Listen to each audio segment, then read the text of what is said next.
antes de entrar en el metabolismo de carbohidratos, ¿sí? Es decir, fíjense que lo que nosotros habíamos hablado en la clase anterior, que era la introducción al metabolismo, ¿en qué consistía el metabolismo? Y ¿cuál era su objetivo? El objetivo final, ¿verdad? O sea que sin el metabolismo, el organismo no tiene posibilidad de sobrevivir.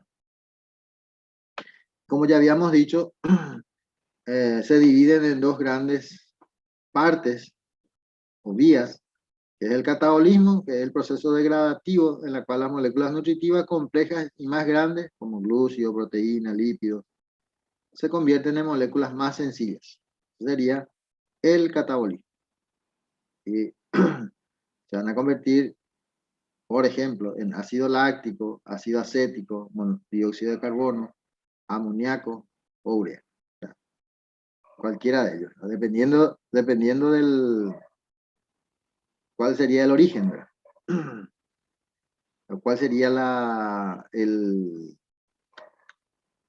sustancia que es catabolizado. Si es glúcido, va a ser CO2 y agua, o puede ser ácido láctico si es de forma anaeróbica, amoníaco o urea, en caso que sea proteínas, y lípidos, que pueden ser los cuerpos cetónicos. ¿Ya? Es decir,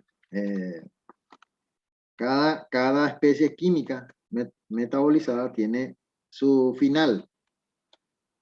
Entonces no es que todos terminan de la misma manera, sino va a depender de qué especie química se trate. Si es glúcidos, si es proteínas, lípidos, ácidos nucleicos, va a depender de eso para que el producto final o la molécula más sencilla sea cualquiera de estos. Acá le falta, por ejemplo, ácido úrico. ¿Ven? Bien. En la fase anabólica, que sería el proceso biosintético que consiste, acá lo que no olvidé, no les puse es que todo esto más energía se produce acá, en el catabolismo. Todo me sigue, ¿verdad? Sí, profe. Cierto. Muy bien. Fíjense que el catabolismo es el proceso por el cual se degradan las especies químicas más complejas para producir energía. Esa es no es que se degrada porque es un capricho del sistema biológico, sino es para producir energía. Es decir, eh, el movimiento electrónico sería. Acuérdense que es muy importante entender qué es la electricidad. Creo que ya hablamos de eso nosotros, ¿no? Eso solamente para comprender mejor, ¿no? Esto no tiene nada que ver en forma directa con la electricidad. Pero si uno comprende en qué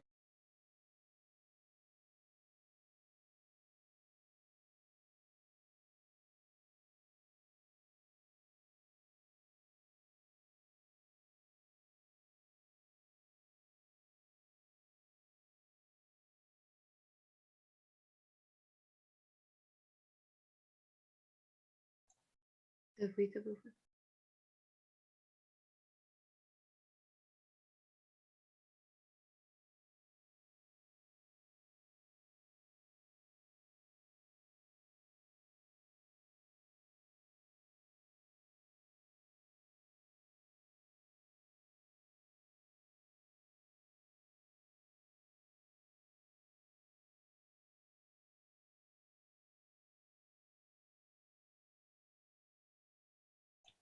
Se le terminó el internet.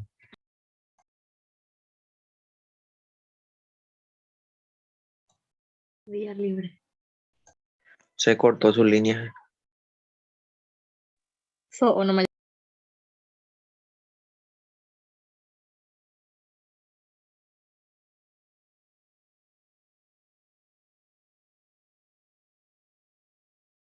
Se fue la luz, dice el profe.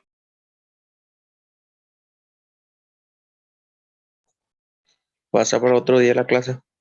No va a poder dar. No me dice nada ya. Esperen un rato, me dijo.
¿Me escuchan ahora?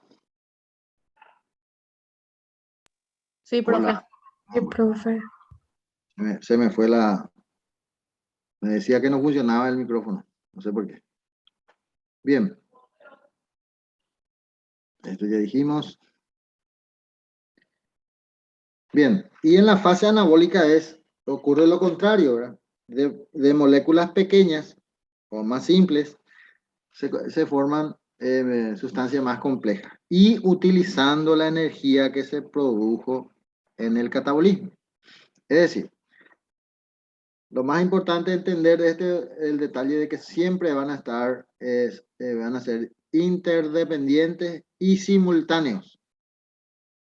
Bueno, ustedes me van a decir, "¿Pero cómo hace simultáneo? Si simultáneo quiere decir que se descompone y se forma al mismo tiempo. Y sí, así es. ¿Y cómo puede ocurrir eso? Y porque son rutas diferentes. O sea, hay rutas comunes y hay rutas que son diferenciados. Por eso puede ocurrir de forma simultánea. Entonces, y el otro detalle que es muy importante es que están reguladas. Es decir, que cuando la célula ya no necesita energía, por ejemplo, que es producido a través del catabolismo, entonces las células pueden regular y hacer solamente el proceso de anabolismo. O no es que solamente, en forma más intensa anabolismo y en forma menos intensa el catabolismo. O al revés, ¿verdad? Eso es de acuerdo a la necesidad, eh, de acuerdo a la necesidad de cada célula. Por ejemplo, cuando uno está haciendo ejercicios o movimientos o trabajando o lo que sea, evidentemente se necesita más energía que cuando uno está acostado o sentado viendo la tele o cosas así, ¿verdad? Entonces, lo que va a variar es la velocidad, o sea, la velocidad de uno o la velocidad del otro. Si necesitamos más energía, va a aumentar la velocidad del catabolismo y si es que no necesitamos más energía, entonces va a aumentar la velocidad del anabolismo. Eso sería la... Entonces más adelante vamos viendo las rutas que tienen reacciones consecutivas de hasta 20 etapas más o menos. Y esto porque las reacciones secuenciales son más versátiles y flexibles. ¿Alguien conoce la palabra versátil?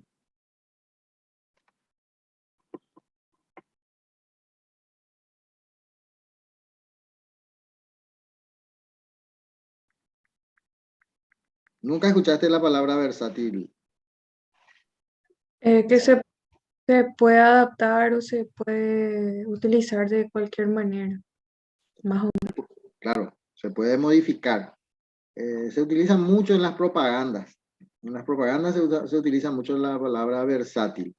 Cuando habla, por ejemplo, de un vehículo, hace la propaganda y dice, es el vehículo más versátil. Lo que te está diciendo es que puede ser, por ejemplo, en la ciudad, en el campo, puede ser en terreno más complicado, entonces. O sea que se adapta a diferentes terrenos en ese caso. El concepto en sí no cambia, no importa en qué ámbito se utilice la palabra versátil, es lo mismo, se adapta. Es decir, de acuerdo a las situaciones que se van presentando. Bien. El otro elemento que es el nuevo elemento probablemente que nosotros estamos tratando hoy, desde el momento en que hablamos de bioquímica, es la energía. Es decir, ya no se concibe, a partir de ahora, ya no se concibe hablar de una reacción química o bioquímica sin tener en cuenta a la energía. En este caso, habíamos dicho nosotros que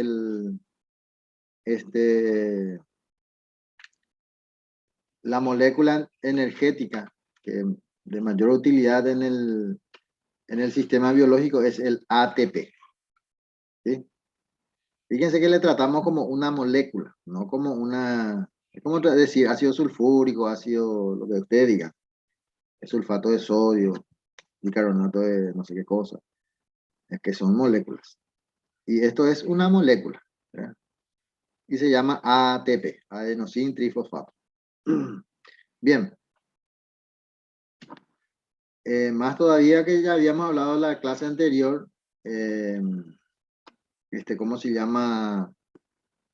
Bioenergética, que habíamos visto diferentes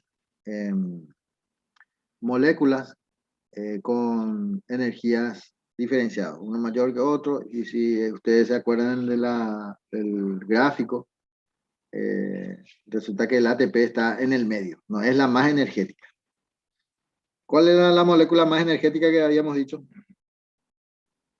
Que es pregunta de exámenes.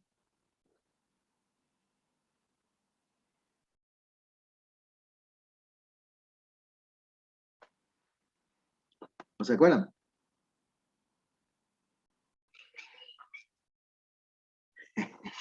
Menos mal que no es ácido, man. Ya tengo aquí en la punta de la lengua. Escupí que es ácido sulfúrico. Bien. Era no es que era, es el fosfoenol piruvato, más conocido como PEP, así, PEP, PEP, fosfoenol piruvato, que es la molécula más energética. La menos energética sería las otras sustancias que puede ser monofosforado o no fosforado, son menos energéticos, mucho menos energéticos. Bien, entonces, rutas catabólicas, anabólicas y anfibólicas.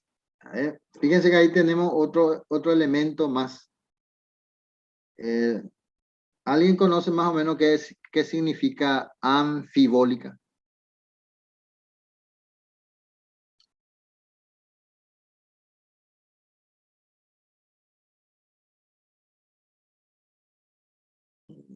Que puede ser tipo un proceso reversible, o sea, puede ir para ambos lados.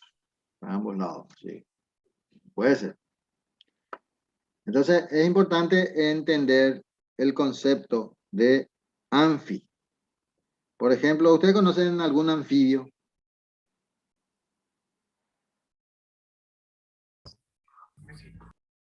¿Cuál es la característica de un anfibio? Tiene sangre fría. ¿Otra cosa? Que respira bajo el agua y en la tierra. En la tierra. O sea que puede vivir bajo el agua y puede vivir también al aire libre. Eso sería anfibio, ¿verdad? Por eso fíjense que dice anfibios, lo que significaría vivir en ambas partes. ¿Se entiende la idea, verdad? Sí.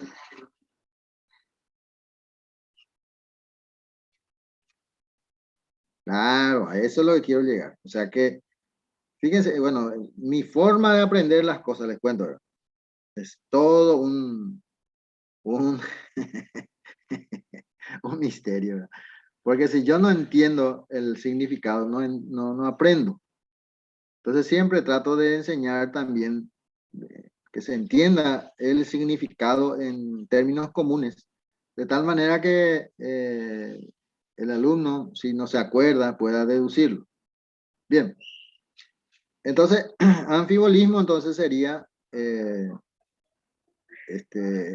ambas direcciones, catabolismo y anabolismo. Y hay una ruta metabólica que es anfibólica, que después vamos a ir viendo, que es muy interesante. Bien, entonces, las rutas metabólicas y anabólicas de un precursor y un producto dado no son inversas unas de otras, y la degradación, por ejemplo, del glucógeno hasta ácido láctico lleva un proceso de 12 etapas. ¿Qué es lo que significa esto en términos prácticos? Bueno, podríamos nosotros considerar un viaje a Ciudad del Este, pues. ¿Alguien ya se fue a Ciudad del Este con la nueva ruta? ¿Alguien de acá? Con toda la doble hecha. Sí, con todo esto las modificaciones que se hizo.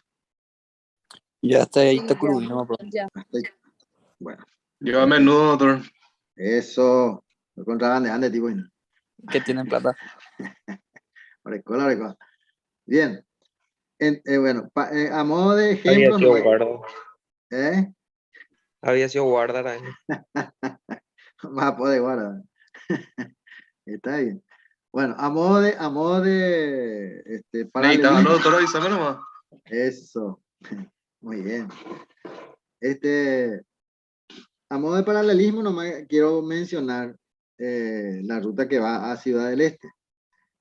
Que es o sea, se entiende, ¿verdad? Que la misma distancia que da Asunción yendo que viniendo, ¿verdad? O sea, no puede haber, no es que yendo es 400 kilómetros y viniendo es 350, por ejemplo. Eso no es posible. Puede haber pequeñas diferencias, como por dar una vuelta, por ejemplo, a una ciudad de ida y de venida no diste la vuelta, una cosa. Puede haber esas pequeñas diferencias, pero 50 kilómetros no puede haber, ¿verdad? ¿Se entiende lo que quiero decir, verdad? Sí, doctor. Bien. Entonces vamos a considerar que ir a Ciudad del Este sea catabolismo y venir sea anabolismo. ¿Estamos? Es decir, al ir a Ciudad del Este, vamos a descomponer a las sustancias, a las moléculas más complejas y vamos a producir energía. Y de venida vamos a formar moléculas y vamos a utilizar la energía. Eso sería la... Bueno, entonces aquel que se fue y vino se da cuenta que existen, bueno, ahora ya cada vez menos, ¿verdad? Cada vez menos hay rutas en común. Pero, por ejemplo, cruzando hacia Ayala ya es común, ¿verdad? O sea, viniendo de hacia allá o yendo de hacia acá, pasando cada cupé hasta llegar a ese Ayala, es común la ruta. O sea que uno al lado de otro va. Uno viene y otro va. Luego pasando ese Ayala, ya creo que ya se dividió, ¿verdad? O sea que son rutas diferentes. Bueno, es ahí el esquema del metabolismo, en que hay partes en que son comunes y hay partes en que uno desvía o va por otra ruta, o sea, por otra vía sería. Entonces, en esos comunes, las enzimas, la cantidad de energía, la cantidad de moléculas, todos son iguales. Pero cuando son independientes, cuando no tienen la misma vía, cada uno tiene sus enzimas propias, las moléculas que utiliza también son un tanto diferentes, y así sucesivamente. Por eso vamos a encontrar que el anabolismo o el catabolismo no tienen los mismos pasos. Entonces, por ejemplo, dice, el glucógeno hasta ácido láctico lleva un proceso de 12 etapas. O sea, el catabolismo, esto de irse a Ciudad del Este, por decir. Catalizadas por enzimas bien caracterizadas, y podríamos pensar que sería lógico que el proceso de biosíntesis del glucógeno son 12 también. O sea, al venir tiene que ser 12 otra vez. Sin embargo, la síntesis de glucógeno a partir del ácido láctico solo lleva 9 etapas. ¿Ven lo que le digo?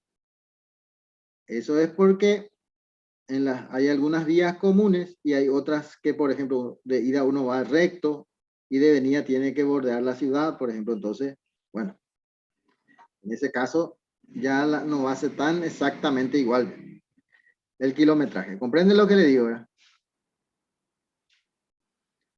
Bueno, entonces, eso serían si ustedes entienden o conceptualizan esta idea, no van a tener mucho drama. Todos entienden lo que es conceptualizar, ¿verdad?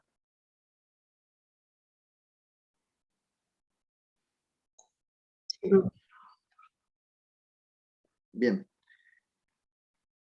Para aprender algo, hay dos cosas muy interesantes que hay que diferenciar. Una es la definición y otro es el concepto. Cuando uno empieza a definir algo, tiene que ser preciso. Cuando uno empieza a conceptualizar, la precisión no es lo más importante. A ver, todos saben lo que es precisión, ¿verdad? Sí, profe. Sí, profe. A ver, ¿alguien me puede explicar qué es precisión? Para asegurar nomás que entienden, porque Muchas veces uno confunde precisión con exactitud, por ejemplo. Y son conceptos y definiciones totalmente diferentes. ¿Alguien se anima a decir qué entiende No por... sería incluir solo lo que se necesita, o sea, solo lo que se precisa. ¿Puedes dar algún ejemplo? De acuerdo a lo que vos te acuerdas, no hay necesidad que sea así. Ay, el ejemplo. Un ejemplo así sencillo.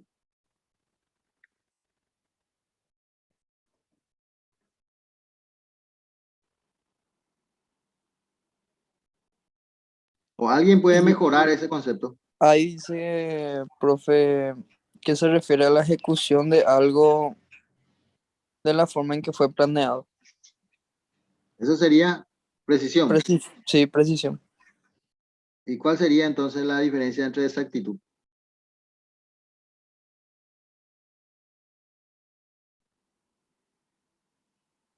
Doctor Google, te ven. Solamente que no te explica. Yo me acuerdo que, esto es anecdótico mientras ustedes miran su Google. Me acuerdo que me fui a una universidad a que me tomen el examen para ser profesor de una cátedra. Y por supuesto, el que se iba a tomarme los exámenes, o sea, las pruebas, eran 3 mujeres, todas de magíster, no sé qué cosa, PhD, no sé qué cuánto, así era la asunto. Esa fue doña presentada y que en el mundo iba.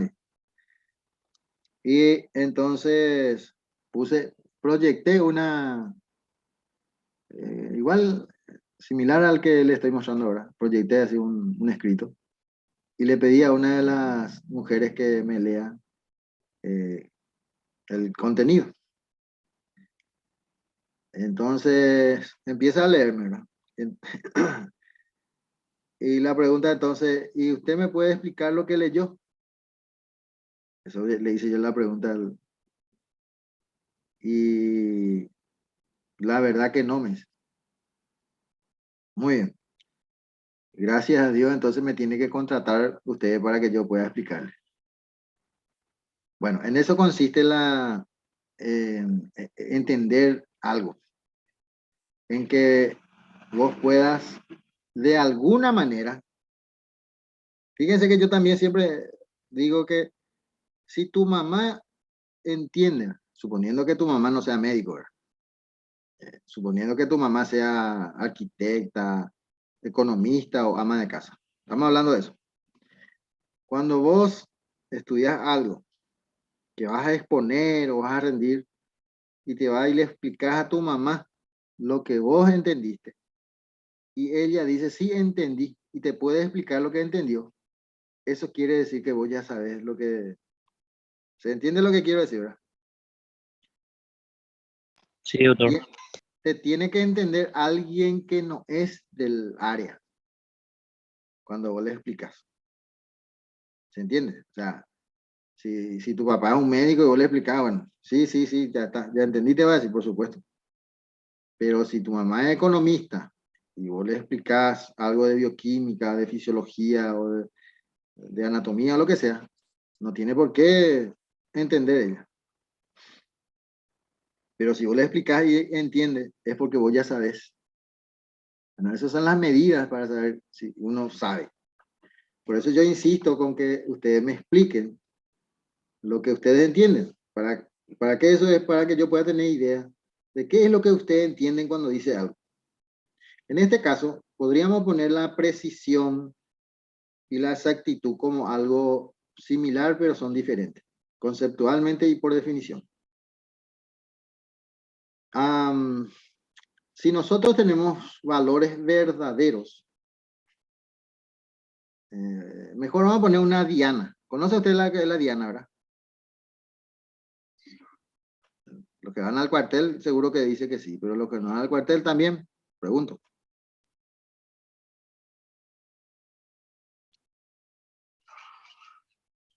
Claro, ahí, ahí está, donde se tira el dardo. o se tira el fusil o lo que ustedes quieran, el arco, lo que ustedes digan, ese se llama diana. Cuando ustedes escuchan, por ejemplo, un término como células diana, a eso se está refiriendo. ¿Se entiende? O célula blanco sería. En este caso, el blanco es la diana. Bien, y la diana tiene un centro, ¿cierto? Y vamos a suponer que el centro, el punto negro, eso, sea un valor. Vamos a suponer que sea el valor de 1 metro, 1 metro. Bien, y vamos a medir un objeto en medición, en metro. Bueno, y uno da 101 centímetros, otra medición da 99, otra medición da 101, 100, 102, 98, por ahí, ¿ven? Es decir que si el centro es 1 metro, los valores que medimos son muy similares al valor verdadero, que es 1 metro. ¿Estamos de acuerdo? ¿O confundí más? Entonces, podemos hablar de que las mediciones que hicimos fue preciso y exacto. En ese caso coinciden la precisión y la exactitud. Pero ¿qué pasa, por ejemplo, si yo hago 5 mediciones y me sale 120, 119, 121, 123, 100, y el valor verdadero sigue siendo 1 metro, o sea, 100 centímetros? En ese caso, ya no puedo decir de que sea exacta. ¿Por qué? Porque se aleja del valor verdadero. Pero sí es precisa. ¿Por qué? Porque los valores que yo medí son muy cercanos unos a otros. 120, 121, 119. ¿Comprende la idea, verdad? No hay mucha diferencia entre un valor y No. otro. Exactamente. Muy bien. Es preciso, pero no es exacto. Se puede decir que es más exacto cuando más se acercan dos, profe. Cuanto más se acerca a un valor verdadero, que en este caso sería el centro que habíamos fijado como ejemplo. ¿Entienden la idea, verdad? Y la precisión Sí, profe. tiene que ver las mediciones, por más alejado que sea del valor verdadero, por más alejado que esté, pero están todos juntos. Ahora, si los valores son dispersos, 120, 130, 140, 110, 100, bueno, ahí ya no hay precisión ni no hay exactitud. ¿Entienden?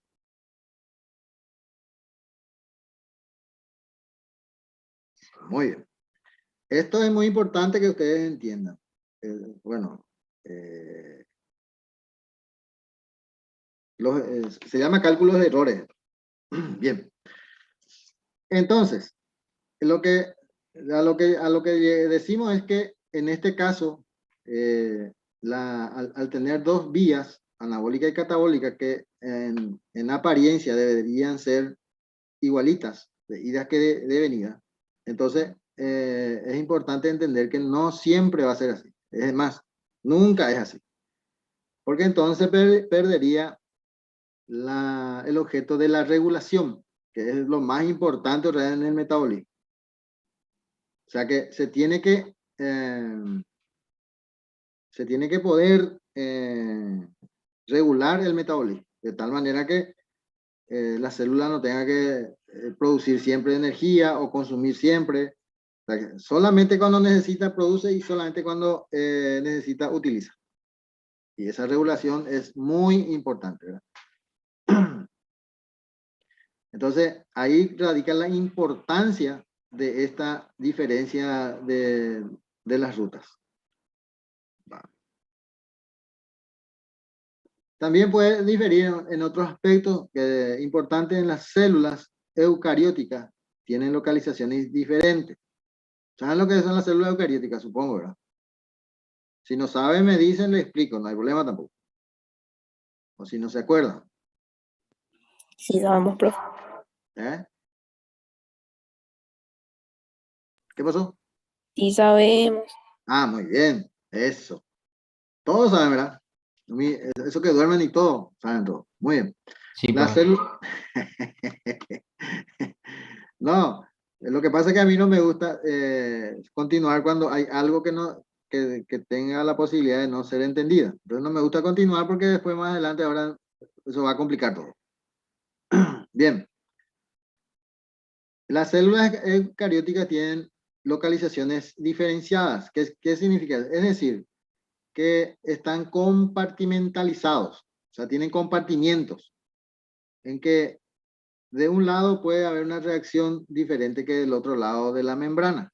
Por ejemplo, tiene mitocondria, tiene citoplasma, en la cual otra vez están las mitocondrias, tiene membrana nuclear, o sea, las reacciones que van a ocurrir pueden ocurrir en el citoplasma o en mitocondria o en otros organelos. Y eso es muy importante entender, ¿verdad? Y acá tenemos un ejemplo, por ejemplo, la oxidación de los ácidos grasos hasta acetilcoenzima A tiene lugar en mitocondria, mientras que la síntesis de ácidos grasos a partir de acetilcoenzima A ocurre en el citoplasma extramitocondrial. O sea que es afuera. Y la otra reacción ocurre adentro.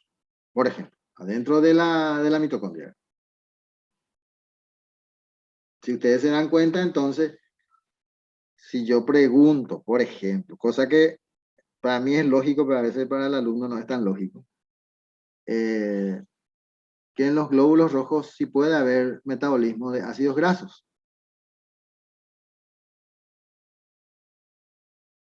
¿Qué opinan ustedes?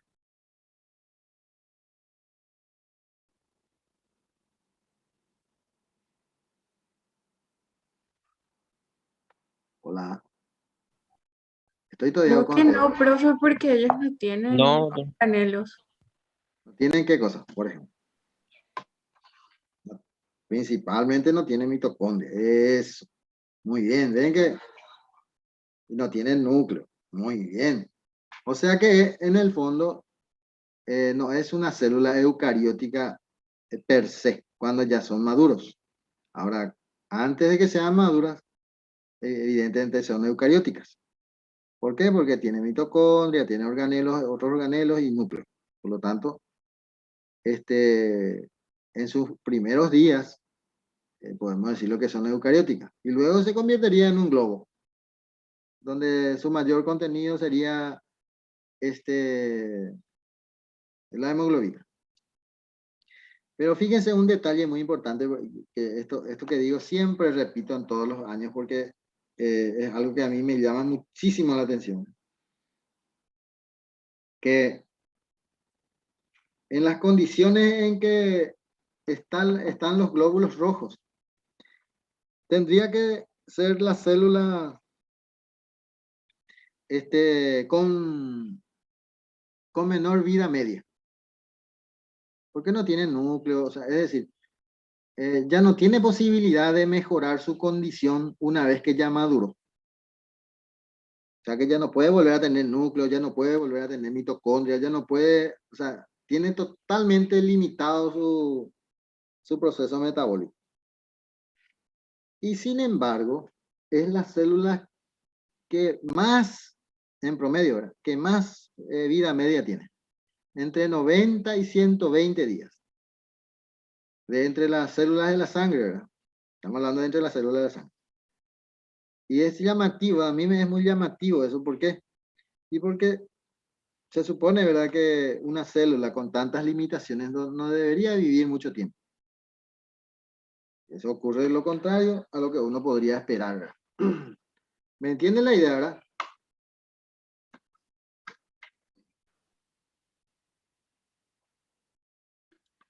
¿Cada cuánto tiempo uno puede donar sangre? 3 meses. 4 meses. 3 veces al día o 3 veces a la semana, 3 veces al año. ¿Cómo es? No, cada 3 3 meses. meses. Ah, cada 3 meses. Ah, yo escuché 3 veces. Cada vez que se renueva. Cada vez que se renueva. ¿Y cada cuánto se renueva? 120 días. 90 a 120 días. Eso, ven. Ven que De una, cuapa y te- Y me parece correcto aprender de esa manera, porque resulta que la medicina al final es aprender una cosa y correlacionar con otras. Es decir, que si usted le viene a un paciente, le va a decir, me mareo, me duele tal cosa, cuando me siento, cuando me levanto. Y vos tenés que ir relacionando eso, qué es lo que podría ser. No, no es que viene un paciente con el título así, yo tengo dengue, una cosa así, ¿verdad? Sino, vos tenés que sacar las conclusiones de lo que él te cuenta, o el paciente. ¿Se entiende lo que digo, verdad? Sí, Y profe. aprender en ese contexto las asignaturas te facilita ese razonamiento. Entonces, cuando vos aprendés algo de bioquímica, tenés que relacionarlo con cuestiones fisiológicas. ¿Por qué? Porque la bioquímica, todos estos procesos bioquímicos, se traducen en evidencias fisiológicas. No es que esto vamos a saber y después, bueno, no se relaciona con nada de lo que nosotros estamos estudiando después. No, al contrario. Esto es para conocer la base de todo lo que vamos a estudiar después. Es decir, que si yo desde ahora puedo ir correlacionando con eventos fisiológicos o patológicos, me va a resultar mucho más fácil más adelante comprender las otras asignaturas. Por eso esto se puso como una asignatura básica. ¿Y qué quiere decir básica? Es como el cimiento sobre el cual se va a construir una casa. Eso sería. Bien. Esto ya dijimos, así que la ruta anfibólica permite la utilización en forma indistinta. Catabólica, degradación y anabólica, precursores. Serían la lógica. Entonces tenemos acá, por ejemplo, un gráfico muy interesante. Ven que acá tenemos las proteínas que son, o polisacáridos, lípidos, que son sustancias o especies químicas complejas. Estos que están acá. Suponiendo de que para abajo, bueno, esto es una imaginación, ¿verdad? No es que no existe el metabolismo ni para abajo, ni para arriba, ni para los costados. O sea, ellos no saben hacia dónde van. Pero para que nosotros podamos entender, entonces vamos a representar que para abajo es descomposición o degradación y para arriba sería composición o síntesis. ¿Estamos de acuerdo? Y vamos a tomar entonces a las proteínas primeramente, ¿verdad? Que se tiene que convertir, ¿se acuerdan en digestión? Que habíamos hablado de digestión, se convierten en Aminoácidos. aminoácidos. Muy bien. Estos aminoácidos se absorben, ¿ven? Pueden venir a entrar por esta vía, por ejemplo, a convertirse en acetilcoenzima A y irse a otras vías, si quieren. O bien entra en un proceso anfibólico, que sería esto, ¿ven? Aquí. En la que de aquí, por ejemplo, puede brotar y ir otra vez a formar más proteínas, puede ir a formar polisacáridos, puede ir a formar lípidos, ¿ven? O bien forman CO2, agua, lo que usted diga, amoníaco. Podríamos tomar otro polisacárido. Se forman en monosacáridos, forman piruvatos, acetilcoenzima A entra aquí y puede hacer, de acuerdo a la necesidad de la célula, puede producir CO2 y agua, más la cantidad de energía que va a liberar. O bien, puede entrar aquí, forman proteínas, o puede formar otra vez polisacáridos, o puede formar lípidos. ¿Entienden cómo funcionará? Entonces, tenemos aquí catabolismo, anabolismo y anfibolismo. ¿Ven? ¿Está todo bien? Sí, profe. Si nosotros vamos a degradar, vamos a tomar como ejemplo polisacárido. Polisacárido consumimos O puede ser que del depósito, como el glucógeno, por ejemplo, que es polisacárido también. Pero vamos a consumir para facilitar, para no complicarnos con... Bueno, consumimos, formamos monosacáridos, hexosas o pentosas, y luego absorbemos, entra en la glucólisis, forman piruvato, el piruvato se convierte en acetilcoenzima A, entra en el ciclo de Krebs, forma CO2 y agua y toda la cantidad de ATP que le corresponde. Fíjense que mientras está aquí, él puede volver. Pero una vez que pasó ya esta etapa, ya es irreversible. Eso también es muy importante en la etapa anfibólica. Es decir, que la regulación puede estar aquí, puede estar aquí, puede estar aquí. Pero una vez que llegó acá, ya prácticamente existen algunas pequeñas regulaciones, pero ya mínimas. ¿Estamos todos de acuerdo acá? Con este gráfico. Muy bien. Entonces, las moléculas complejas como la glucosa, debido a su estructura, contiene gran cantidad de energía potencial que cuando es oxidado por el oxígeno para formar CO2 y agua, libera gran cantidad de energía libre.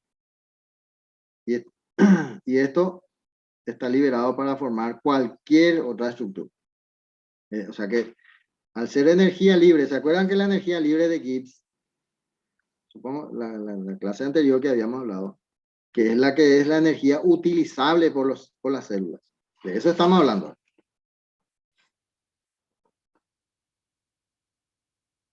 Entonces, las oxidaciones biológicas son combustiones sin llama o a bajas temperaturas, porque los seres vivos no pueden utilizar el calor como fuente de energía propiamente dicho, sino son energías químicas. Es decir, ¿se acuerdan que yo les había dicho que para producir una molécula de agua se necesitaba más o menos una usina de Itaipú? Sin embargo, si ustedes se fijan acá se forma agua, ¿eh? Y sin que nuestro organismo se haya deteriorado. A eso se refiere. Entonces, el ATP constituye una forma de transporte de energía libre para ciertas moléculas aceptores que así se encuentran organizadas pudiendo actuar como precursores de biomoléculas mayores, también los electrones que son vehículos de transporte de energía. Es decir, no es que el ATP solamente lleva energía, sino también sus derivados pueden ser utilizados para componentes orgánicos, como ser, por ejemplo, puede ser para formar ribosomas, RNA, DNA, otros. Muy bien. Por ejemplo, para algunas biomoléculas ricas en hidrógeno, los ácidos grasos y el colesterol se necesitan de electrones o de hidrógeno. Después les voy a explicar ahora cómo es el esquema del hidrógeno, porque aunque usted no lo crea, cuando hablamos de electrones en el sistema biológico hablamos de hidrógeno. Y todos sabemos que los protones no tienen hidrógeno.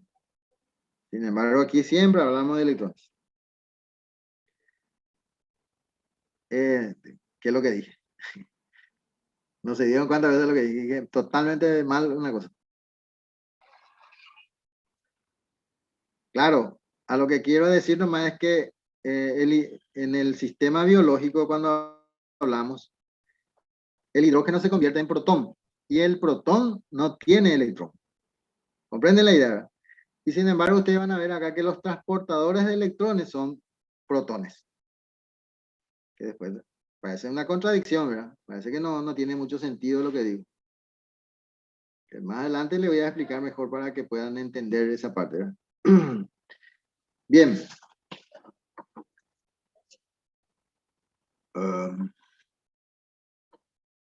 Aquí tenemos un esquema bastante interesante, ¿eh? Acá están las oxidaciones. ¿Eh? Hacemos el catabolismo, que va a formar CO2 y agua. En el caso de que sea carbohidrato, ¿verdad? ATP, va a producir ATP, ¿para qué? Para producir trabajo mecánico, transporte y biosíntesis. En este caso, otra vez se va a utilizar para formar aquí, que sería el anabolismo. O sea que el mismo ATP que se produjo acá se va a utilizar acá, anabolismo y así. Y esto es así un círculo. ¿Ven?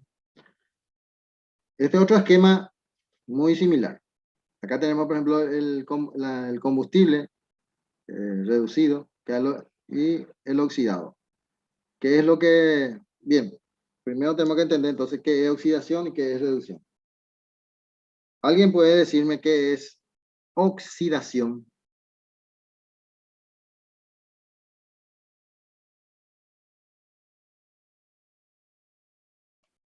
Podría ser cuando tiene tendencia a perder electrones. Perder electrones. Y ¿Sí? reducción es la ganancia de... Bueno, creo que no sé si es correcto lo que digo, pero va por su lado. Así mismo. Ese es el concepto que quiero que manejen. Es decir, por ejemplo, si yo tengo un hierro metálico, al formar hierro más 2, ¿qué le pasó? ¿Se oxidó o se redujo? Se oxidó, profe. Oxido.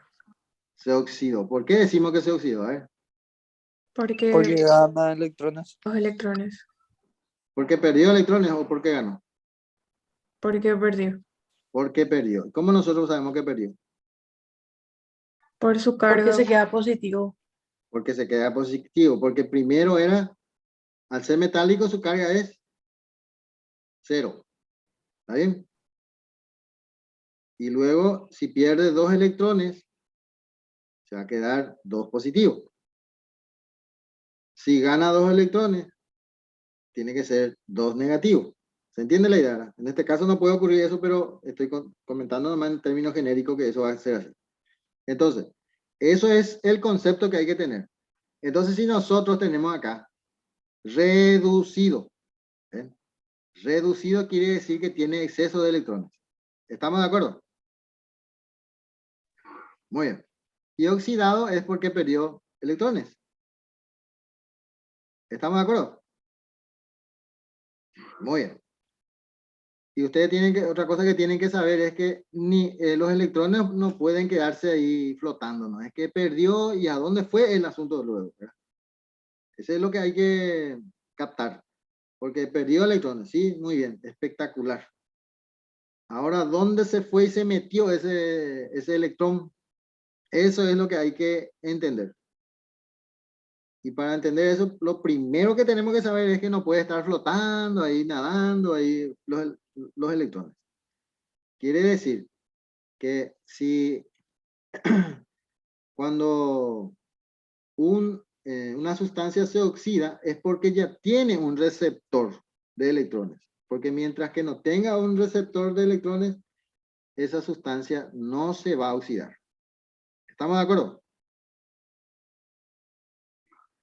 Bien, esto sería en términos generales, porque existen, por ejemplo, patologías originadas por déficit de este tipo de reacciones, ¿verdad? Es decir, que se oxida la sustancia, pero no hay receptores. Y eso va a ser un problema y se va a convertir en patología. Eso es categórico, no es una cuestión que yo nomás digo. Porque los electrones no pueden estar ahí flotando.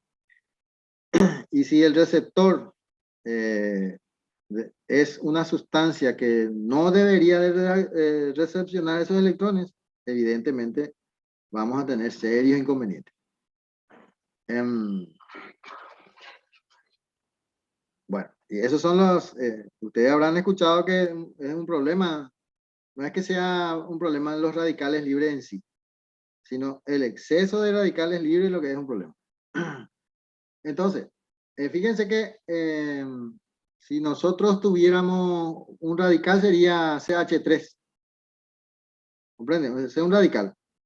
Puede ser un OH. Puede ser un NH2. Todos esos son radicales. Y cuando están libres, así como decir como que los electrones están flotando ahí, ese es un peligro ya. Porque el principio fundamental que hay que entender es que cuando hay intercambio de electrones es porque ya hay un receptor asegurado. A ver, el agua oxigenada. Vamos a poner como ejemplo el agua oxigenada. Entonces, doctor, tipo, estos radicales no tienen dónde unirse, ¿verdad? Claro, y se unen por ejemplo, a proteínas, se unen a ácidos Y nucleicos. ahí lo que desnaturalizan las proteínas y eso. Así mismo, y así producen las patologías. Ese es el inicio, sería, no es que uno o dos. Según leí, creo que los embutidos causan muchos radicales libres. La carne. La carne, las proteínas en general, las proteínas de origen cárnica en general. Y en particular, los embutidos por una cuestión de los conservantes, que tiene que ser de alta conservación, ¿verdad? O sea, prolongada. Y no puede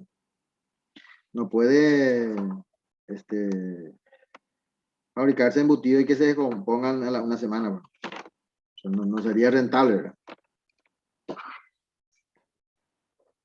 Ahí es donde ayudan los a sí mismos.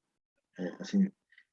Es importante también entender de que el envejecimiento de las células o de los tejidos es a través de la oxidación. Parece con un contrasentido, ¿verdad? Decimos que a través de la oxidación se obtiene la energía suficiente como para que pueda vivir las células o los tejidos. Pero a la vez decimos que su envejecimiento depende de eso. Voy a poner un ejemplo para que nos entendamos, ¿verdad? Si ustedes compran un vehículo, un coche, y solamente van al trabajo, vienen, guardan, van un ratito al cine, vienen, guardan, o sea, un uso común y silvestre. O sea, no es que te va a la carrera, te va de pesca y entras en esos barros y quilombo de tu auto. No, de eso no se trata, sino se trata de usar bien. La pregunta que yo hago es, ¿no se va a descomponer nunca o se va a descomponer en algún momento?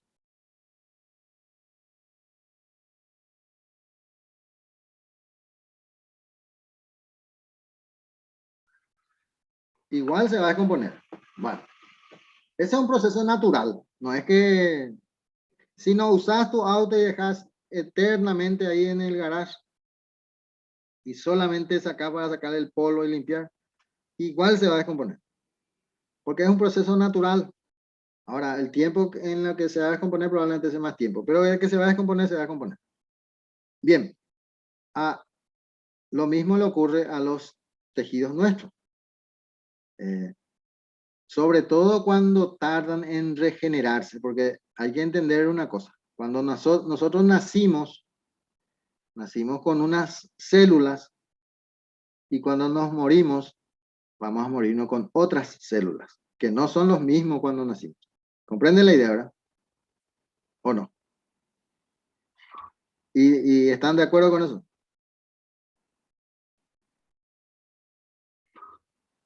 Bueno, esto es muy importante. ¿Por qué?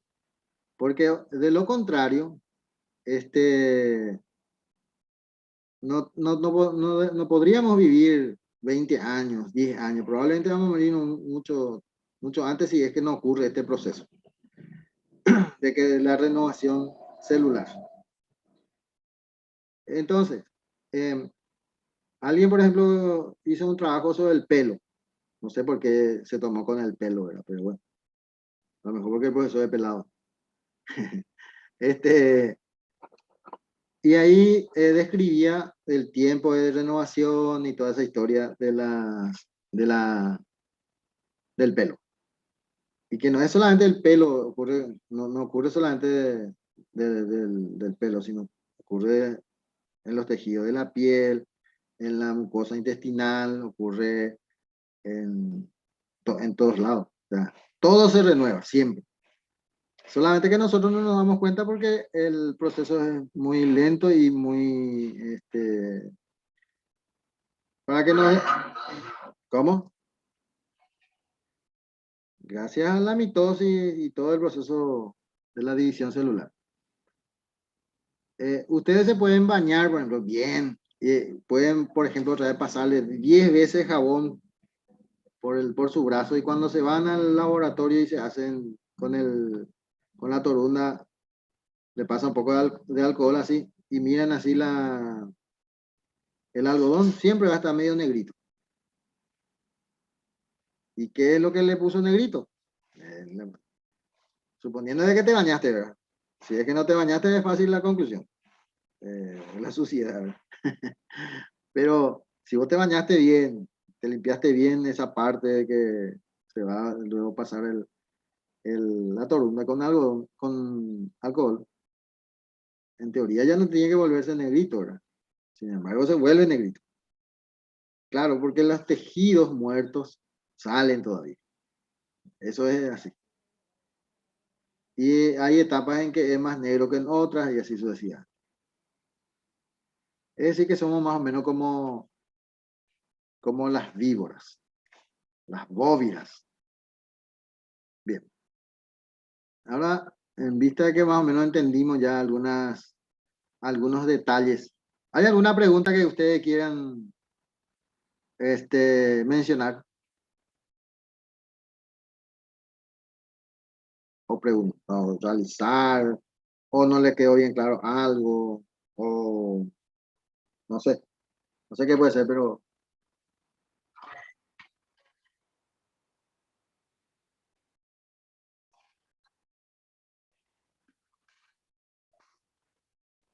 no. Los polisacáridos se tienen que convertir en monosacáridos para ser absorbidos. Si el glucógeno, por ejemplo, es un polisacárido, ¿estamos de acuerdo? Para ser utilizado tiene que ser monosacárido, o sea, glucosa. La glucosa, para ser utilizado, si es de glucógeno, va directamente a la célula como glucosa 1-fosfato. Pero si es una glucosa consumida, o sea, un polisacárido consumido que se convirtió en glucosa, va a entrar la glucosa toda vez que el sistema tenga insulina. La insulina es la llave que mete a la glucosa dentro de la célula. Y al entrar en la célula, se encargaría la exoquinasa. ¿Se acuerdan de la exoquinasa cuando estudiamos? O la glucoquinasa, en convertirlo en glucosa 6-fosfato. ¿Para qué hace eso? Porque la glucosa es difusible pasivamente. Es decir, que la célula no tiene asegurado de que puede utilizar esa glucosa si es que no está fosforilado. Y sale nomás otra vez. Entonces prácticamente no le sirve. Entonces lo que hace es convertirlo en glucosa 6-fosfato y ahí ya se queda anclado. Ya no puede salir eso. Ya no puede atravesar la membrana y salir afuera. Esa glucosa se va a convertir hasta lactato, por ejemplo, en los glóbulos rojos. Pero en las células verdaderas se va a convertir hasta piruvato y convertirse en acetilcoenzima A, entrar en el ciclo de Krebs, producir ATP y convertirse en CO2 y agua. ¿Se entiende la idea, verdad?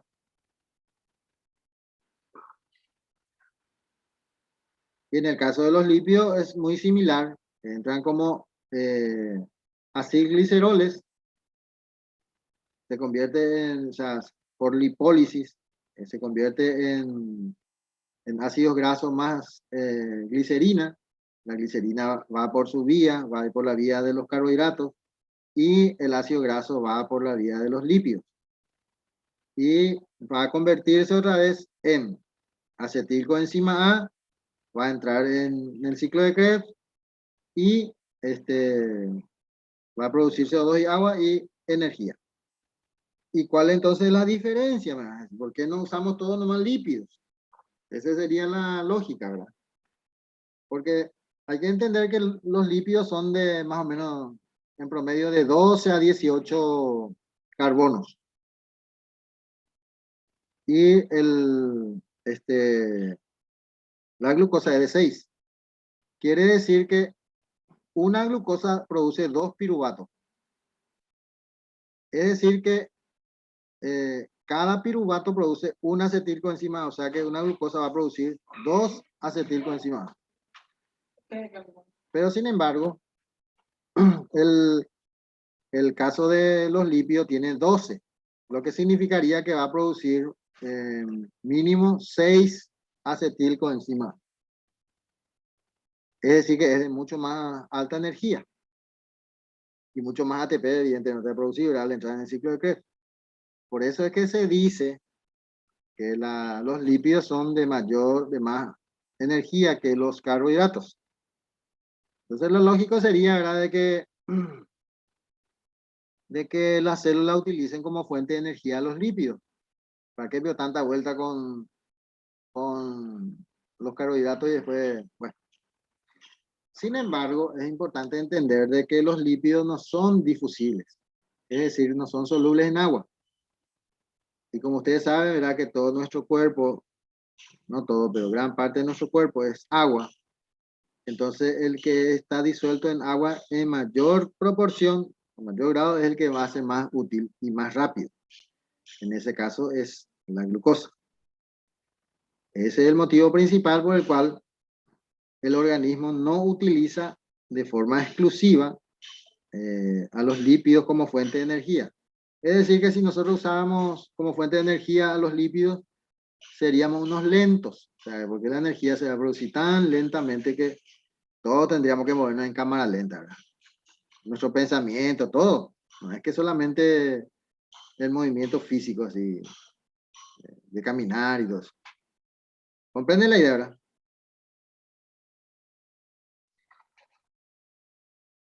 Las proteínas cumplen otro rol totalmente diferente en el sentido de que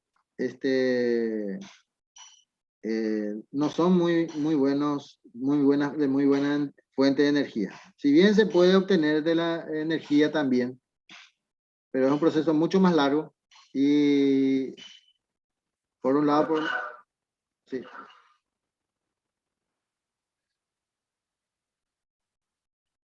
Sí, así mismo.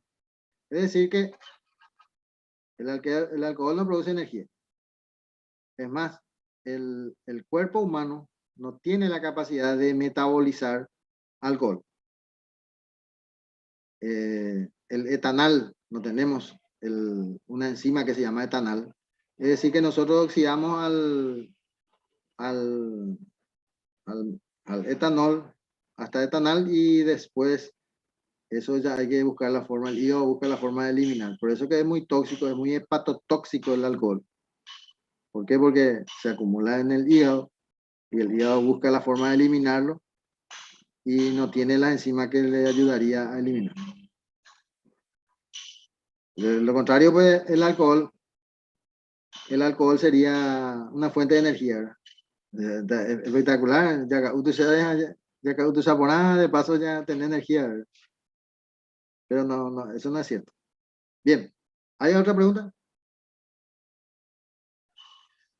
Bueno, ahora vamos a tratar más o menos eso que vamos a correlacionar un poco con las hormonas, cómo funciona, que todavía esto no forma parte del metabolismo propiamente dicho, sino es como cómo se conduce el metabolismo sería esta parte, ¿verdad? Si bien tenemos que hablar partes también del metabolismo, pero solamente con el objeto de explicar.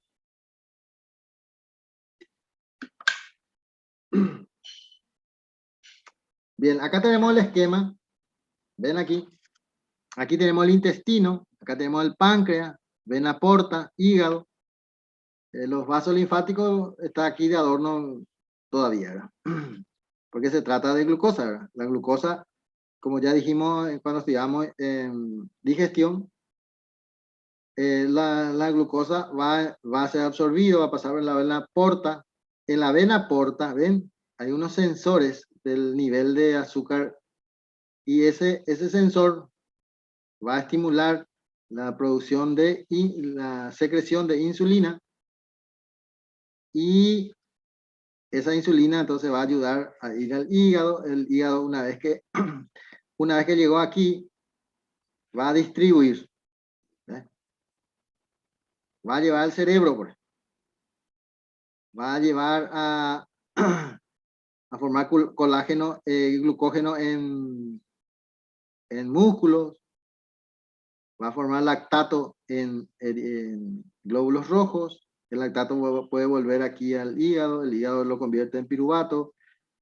El piruvato puede convertirse otra vez más o menos en ácidos, aminoácidos, o bien en glucosa, y vuelve otra vez el esquema. Esto sería, solamente esto ocurre en un proceso cuando hay insulina de por medio. Si no hay insulina de por medio, este proceso no se completa así. Entonces, la glucosa tendría dos destinos en general. El destino podría ser el cerebro, convertirse en grasas, formar glucógeno en músculo e hígado, luego formar lactato en... Todo eso se podría hacer el proceso. O sea, solamente podríamos decir en dos procesos: glucógeno o metabolizarse. ¿Ya? Y al metabolizarse puede producir energía o acumularse como grasa. Y ya está. ¿Ya? Si hablamos de aminoácidos, creo que el otro esquema es... No, bueno. En este caso, los aminoácidos, la proteína, ¿se acuerdan? Se convertía en aminoácidos, se absorbe, pasa por la vena porta, va al hígado. Del hígado puede ir a formar proteínas en los tejidos. Y eso es lo que sería. Puede formar piruvato. Al formar piruvato, podría formar después acetilcoenzima A y producir energía, pero son los de menos, ¿verdad? Y una gran parte se va a convertir en proteínas, que van a ser propias del organismo, que es su esencia, ¿verdad? Las grasas, ¿se acuerdan que no iban por la vena porta, sino por los vasos linfáticos? Esto va al conducto torácico y luego se acumula como grasa en los adipocitos o bien en los músculos. Fíjense que aquí no se convierte en glucosa nunca las grasas. Bien.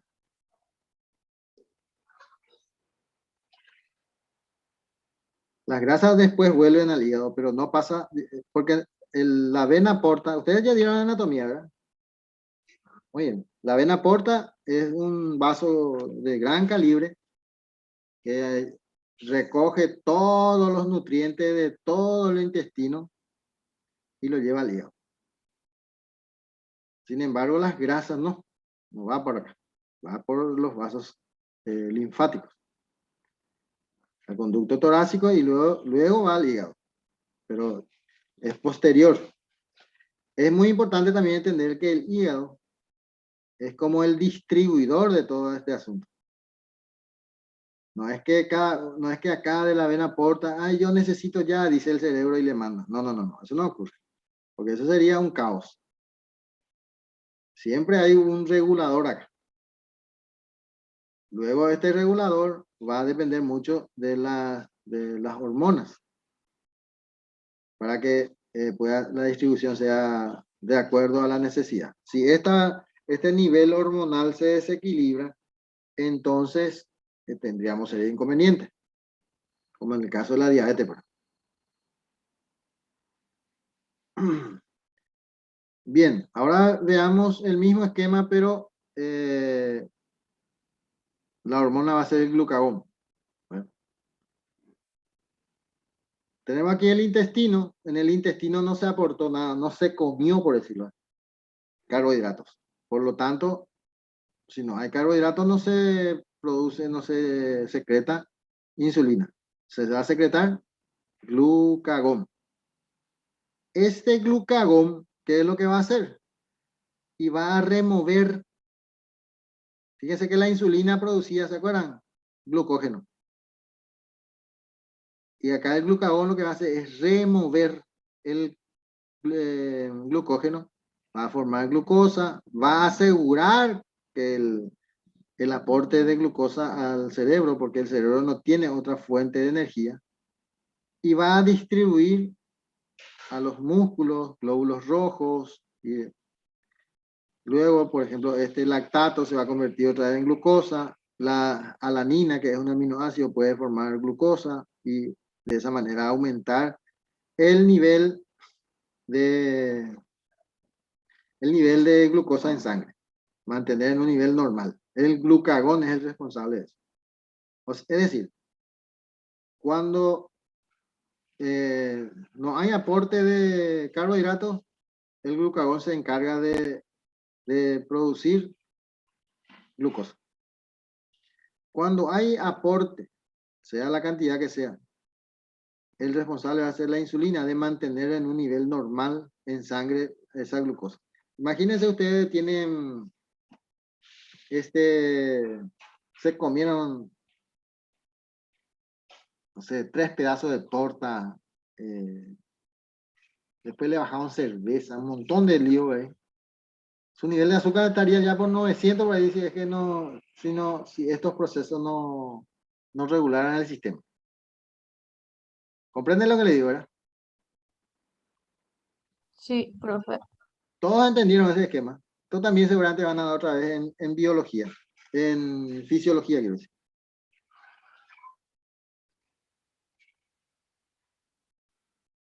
No. El glucagón es antagonista de la insulina. Los dos actúan sobre la glucosa. Uno para elevar.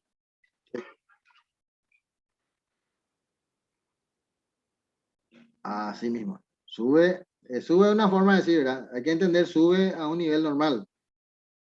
¿Entienden? O sea que el glucagón no es que te va a hacer diabético. No sé si me entienden la idea. El glucagón es cuando está por debajo del aporte necesario, aumenta hasta un nivel normal. Pero no puede pasar. No puede, no, si vos no consumís carbohidratos, no puede tener 200 de glucosa en sangre. ¿De dónde va a salir? A no ser que sea diabético. Es otra cosa. Pero estamos hablando de una persona normal. Si bien podemos decir que es hiperglicemiante el glucagón, en el sentido de que va a volver a normal, no va a permitir que baje menos de 50, por ejemplo, miligramos por ciento en sangre. Y va a llevarlo a 70, 80, pero nunca va a llevar a 120 o a 200. ¿Está bien?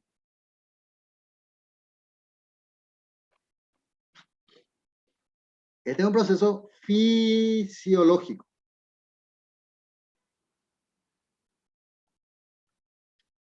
Entonces tendríamos de esta manera, fíjense, el mismo esquema, pero un poco más complicadito. ¿Qué es lo que va a pasar?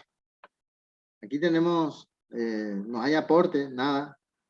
El glucagón va a remover en el hígado.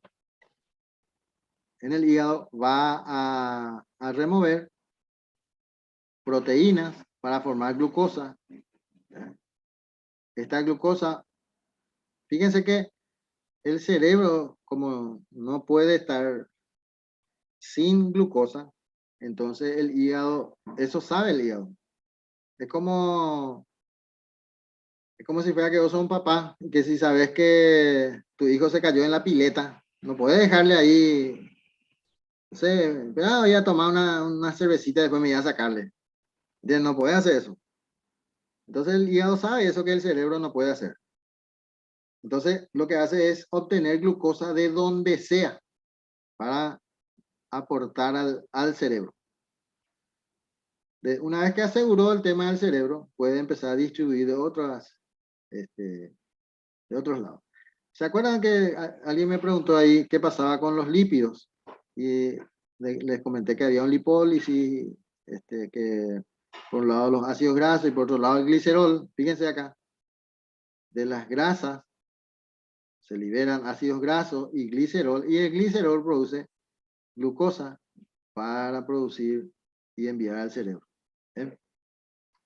¿Ven qué interesante todo, ¿verdad? Todos, fíjense los... Sí, te escucho.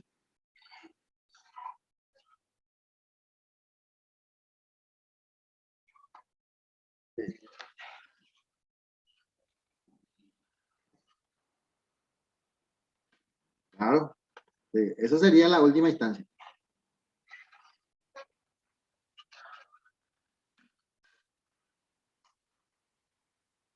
Así mismo.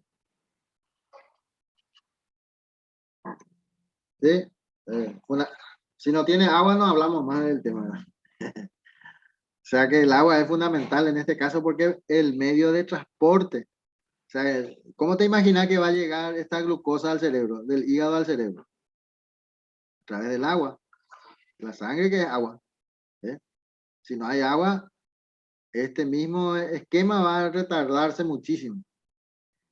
Y todos los procesos van a empezar a disminuir. Entonces, agua y oxígeno no puede faltar nunca.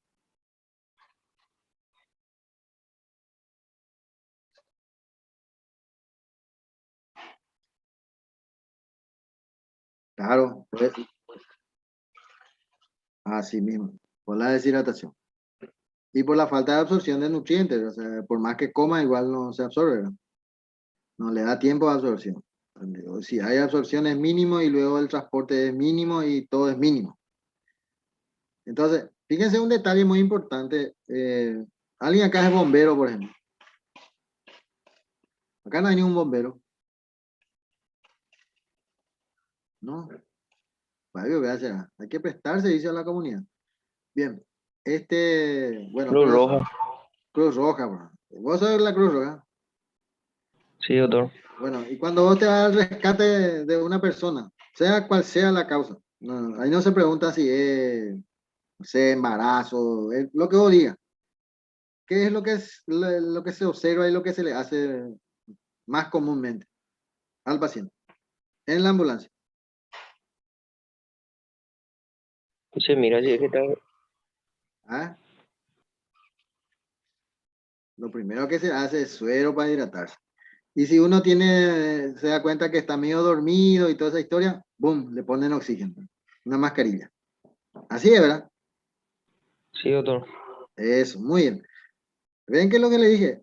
¿Qué le dije yo cuando con el ejemplo que dio este compañero, en la selva se va a ir acá? Si no tiene agua y si no tiene oxígeno, ya no hablamos más, ya no hay nada que hacer. Ya, entonces, para evitar un mayor desequilibrio de cualquier paciente, no importa cuál sea la causa, y cuando uno no está en un medio hospitalario, lo primero y lo más importante es mantener el sistema hidrodinámico activo. Entonces, ¿cómo se activa eso? Y con suero y con oxígeno. Vamos a la vaina. Gran cosa no le hiciste, pero le salvaste la vida. Así nomás. Bien.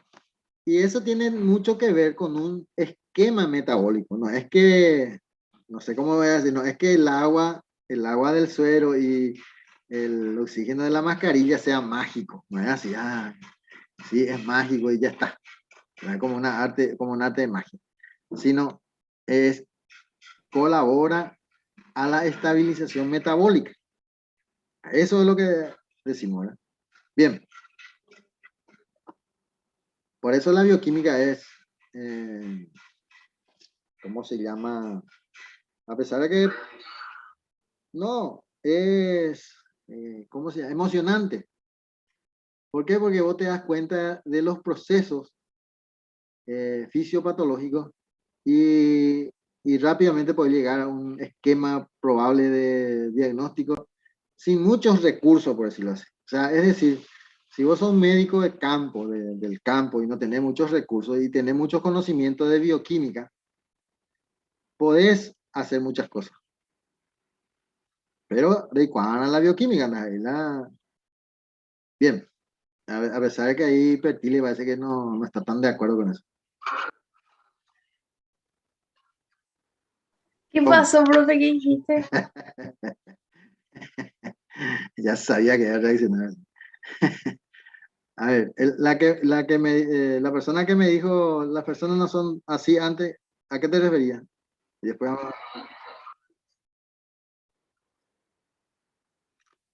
bien.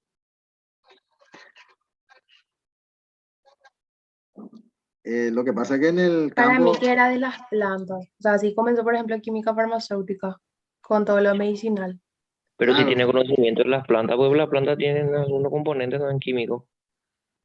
O sea, de claro, hecho que todo tiene componente químico, pero ponerle que su droga, como le llamamos nosotros, era proveniente de las plantas. O sea, la gente, por ejemplo, cree que algo sintético son los medicamentos, las pastillas, pero todo tiene materia prima natural. claro. Eh,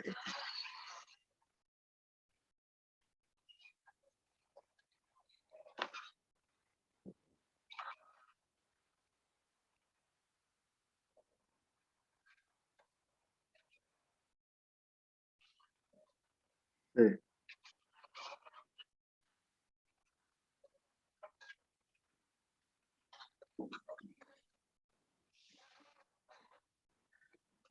no, resulta que hay Se una, vende en el mercado. bueno, hay que ver un poco un detalle muy importante, ¿verdad? Eh, lo que pasa es que la ciencia se ha apartado por considerarlo como un pariente pobre a las costumbres. No sé si me entienden la idea. Ustedes saben, seguramente tienen algún pariente que tiene más plata que ustedes. A veces ni nada de saludar yo, ¿verdad? De cumpleaños me va buscando este mensaje de... bien. Entonces la costumbre y la ciencia eran al principio como hermanos, que después la ciencia se creyó más importante que la costumbre, entonces se apartó de su hermano pobre. ¿Y qué es lo que sucede? Lo que decía un poco ahí Pertile, que en realidad todo tiene una base natural, todos, no existe un invento que no haya sido de la naturaleza. Ahora, cuando queremos dosificar algo, es difícil hacerlo a través de las plantas. O sea, yo no sé cuántos gramos podría tener esa planta, la sustancia que yo necesito utilizar, las drogas. Entonces, lo que se hizo fue hacer ingeniería química y de uso farmacéutico. Es decir, que la estructura natural se convirtió en una estructura industrial. Y a eso es lo que le llamamos industria farmacéutica. Pero, no sé, no se puede despreciar, por ejemplo, a una planta que se llama penicilina, que se utiliza como antibiótico, pero en forma local, y versus la penicilina farmacéutica, ¿verdad? El famoso Pojabotica. Bien. El mayor drama de la fitofarmacología es la dosificación. Uno nunca tiene la certeza de cuánto es la dosis que va a aplicar. Que tiene la ventaja la industria farmacéutica. Que si vos querés 1 gramo, le pones 1 gramo. Si vos querés 500 miligramos, 500 miligramos. Si querés 100 miligramos, 100 miligramos. ¿Se entiende, verdad? O sea, la dosificación es precisa. Esa es la diferencia. Pero las plantas son medicinales, como dice su nombre. No se puede negar eso. O sea, bueno, es como decir, a ver, ¿el COVID existe o no existe? Para él, una persona dice que no existe. Bueno, es más o menos así, era negar algo evidente, pues no se puede ya discutir con esa persona. Él- y sí, es un término genérico, que no discrimina natural de lo sintético. Pero imagínate, vos vas a tener que plantar cuántas hectáreas de, no sé, de la planta de penicilina para tener 1 gramo de penicilina. No, imposible, ¿verdad? De ese punto de ese punto de vista, pues, pero lo que no se puede decir es que esa planta no sirva. Eso no se puede decir, si de ahí se obtuvo. Bueno, y hay otras plantas que se van descubriendo que tienen, ¿cómo se llama? Propiedades farmacológicas que hasta curan cáncer, hasta cierto estadio, ¿verdad? Pero imagínense que lo importante no es que esa planta cure, no es, esa es la idea, sino descubrir cuál de las moléculas de esa planta es la que cura. Y otra vez, ¿qué mecanismo? Claro, y luego eso se sintetiza a nivel industrial y se puede utilizar. Pero yo creo que... Profe, ¿y qué pensás del cannabis? ¿Cómo? ¿Qué pensás del cannabis? Ah, es una maravilla.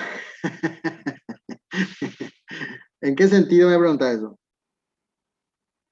Y en todo sentido, o sea, tiene varios aspectos, pero ¿qué pensás del cannabis como planta medicinal o su uso medicinal? Y su uso medicinal es efectivo toda vez que se utilice la especie adecuada, primero. Pero ¿cuál es el mayor drama del cannabis? Es la comercialización para uso no medicinal. Ese nomás es su mayor drama. Pero si se utilizara la forma que se está utilizando en la Argentina y en otros países, que es una especie en particular, que ahora mismo no recuerdo cuál es, pero sí sé que es una especie en particular y que produce en gran proporción una sustancia que se llama cannabiol, que es la sustancia curativa, en contrapartida de otras especies de cannabis que produce el narcótico. Entonces, imagínense si acá en Paraguay, por ejemplo, se va a liberar eso. En Paraguay lo difícil es de hacer bien las cosas, ¿no? San Pedro, lo bueno todo. O sea, no, pero pega con la ciudad, Amambay. el drama es que en nombre de la medicina, los muchachos van a producir la especie no medicinal y no tenemos un esquema de control aquí en el Paraguay para decir, ¿saben qué? Ese no, ese sí, ese no, ese sí. Oñotín, oñotín, más a vender o vender, más a vender, ya es cualquier cosa. Esa es la realidad del Paraguay. Pero mi opinión en particular es esa, que es una sustancia antiinflamatoria muy, muy interesante. Y el floripongo.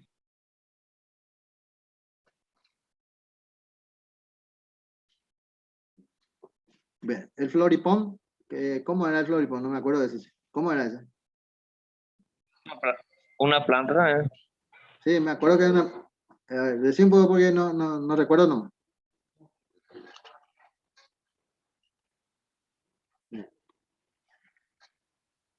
Sí, bueno, está claro entonces que para qué se va a utilizar, ¿verdad?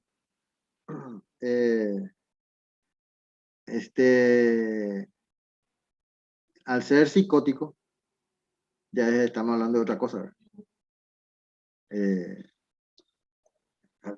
Lo que va a producir o sea, es una sustancia psicodélica. Te va a producir cosas raras en la conciencia misma, ¿verdad? Entonces ya estaríamos hablando de otra cosa. No estaríamos hablando de medicamentos. Fíjense que por eso siempre digo, e insisto también, que para los guaraníes no hay una diferencia entre remedio y veneno, que siempre les digo también a los alumnos. O sea que para el idioma guaraní, veneno y remedio es lo mismo. No hay una palabra que defina exclusivamente remedio o exclusivamente veneno. Entonces, fíjense qué sabios son los guaraníes en ese sentido. Un medicamento en sobredosis automáticamente se convierte en veneno. O al revés, podríamos poner que la dosis no adecuada, menos de lo recomendado, tampoco es medicamento como tal, sino es veneno. Es decir, que el concepto de veneno y remedio es cuestión de gramos o de medición. ¿Comprende la idea, verdad? Es decir, que si hay una sustancia psicótica, ¿para qué lo vamos a utilizar? Y, no sé, para alucinar a la gente, no sé para qué.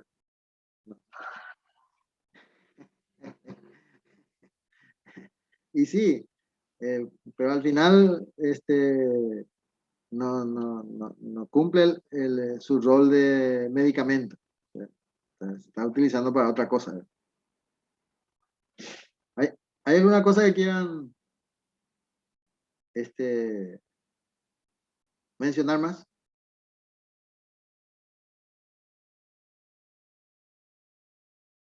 Ah, bien. Entonces, vamos a ver, este parece que ya dijimos todo, ¿no? El organismo, en realidad,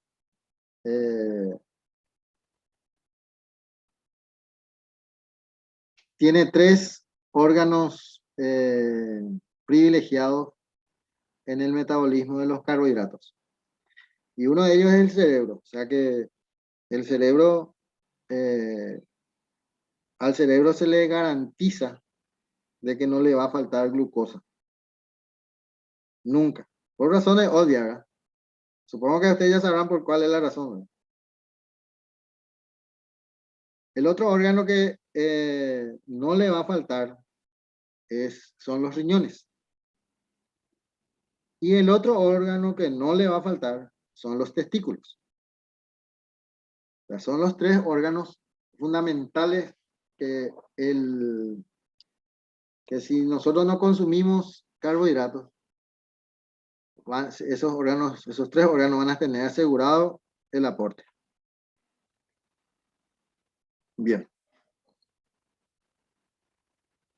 Entonces tenemos aquí por órganos y tejidos el metabolismo, ¿verdad? De carbohidratos en este caso, ¿sí? En el hígado, la glucosa puede convertirse en ácidos grasos, triglicéridos y en triglicéridos de muy bajo peso molecular. O también se puede convertir en glucógeno. Evidentemente este proceso puede ser reversible, ¿verdad? El glucógeno se va a convertir otra vez excepto que los ácidos grasos no se pueden ya convertir en glucosa. Eso sería cuando la glucosa está elevada. O sea, postprandial sería eso. ¿Sabes lo que es postprandial, verdad? Después de comer algo. Bien. Cuando la glucosa está baja, entonces los ácidos grasos van a aportar gliceroles para formar glucosa y se va a formar hasta CO2 y agua. Y también el glucógeno va a liberar glucosa. Son dos procesos que va a ocurrir en el hígado. En el momento de la inanición,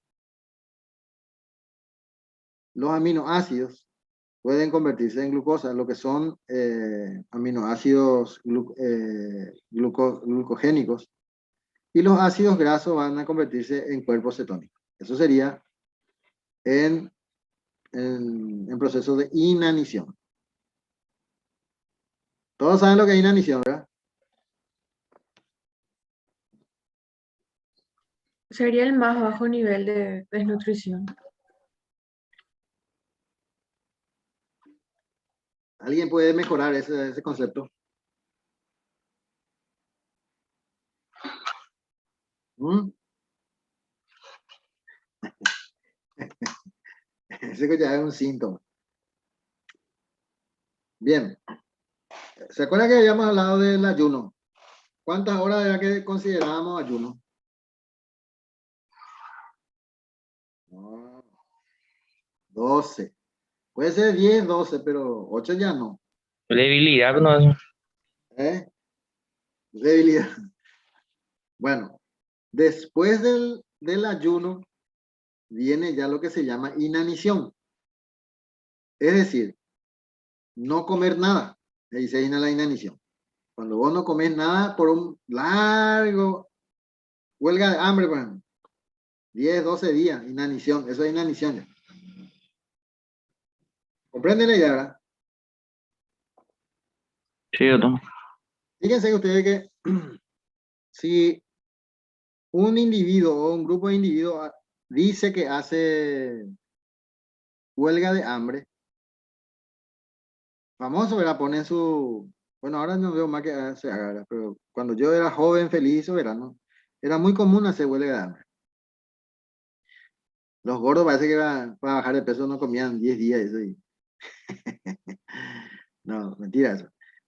Bien, lo que quiero decir es que cuando una persona o un grupo de personas dice que hace huelga de hambre, siempre están en su carpita ahí que duerme y entran ahí a dormir y toda esa historia, ¿verdad? Ahora, la pregunta del millón es, ¿quién garantiza de que en realidad cuando entra en su carpita no come nada? Y es imposible determinar eso.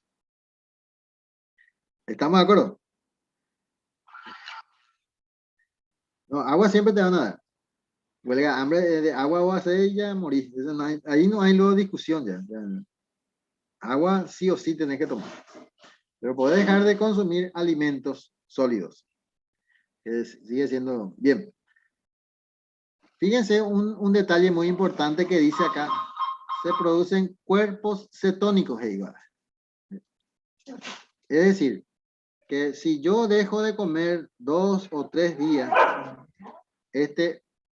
yo tengo que buscar estos cuerpos cetónicos si es cierto o no es cierto. Si se produce cuerpo cetónico, categórico, que este individuo está haciendo huelga de hambre. Sí, adelante.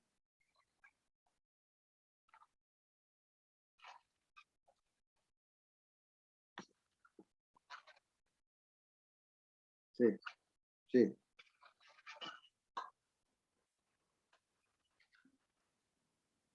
No, no, dependería del tamaño del hígado, ¿verdad? Porque en realidad el hígado no es lo que importa porque el hígado es distributivo.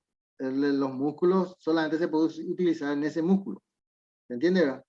Vamos a suponer que tu nivel de glucógeno sea a nivel de muscular, ¿verdad? El glucógeno muscular sea a nivel del muslo. Y solamente en el muslo puedo usar eso, no puedo usar en el talón, por ejemplo. ¿Comprenden la idea, verdad? Sin embargo, el del hígado, el glucógeno del hígado, eso se puede usar en el cerebro, en los músculos, en los órganos, en todo, cualquier parte. Esa es la diferencia. Es decir, a nosotros lo que nos interesaría entonces es el glucógeno del hígado, no de los músculos. ¿Comprende la idea, verdad? No es que hay que cuidarle, muy bien. Por eso que es importante. Bien. Ahora, ¿en cuántos tiempo terminaría el glucógeno del hígado?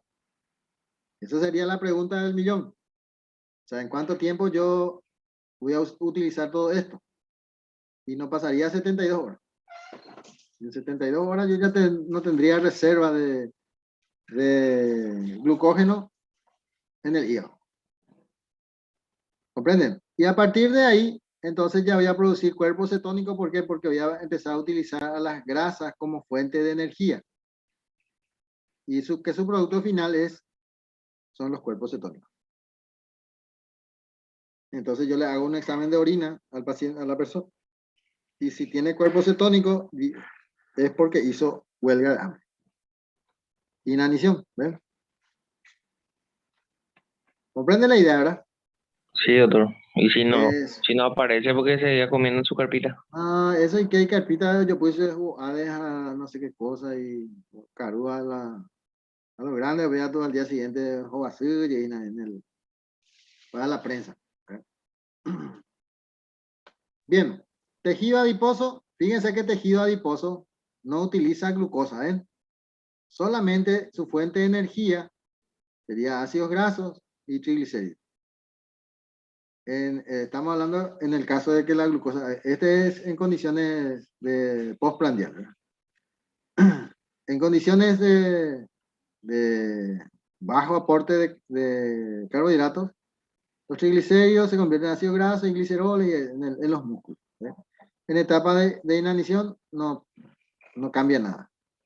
En el músculo o en los músculos, cuando hay glucosa elevada, la glucosa se convierte en glucógeno muscular, evidentemente. Se puede formar lactato.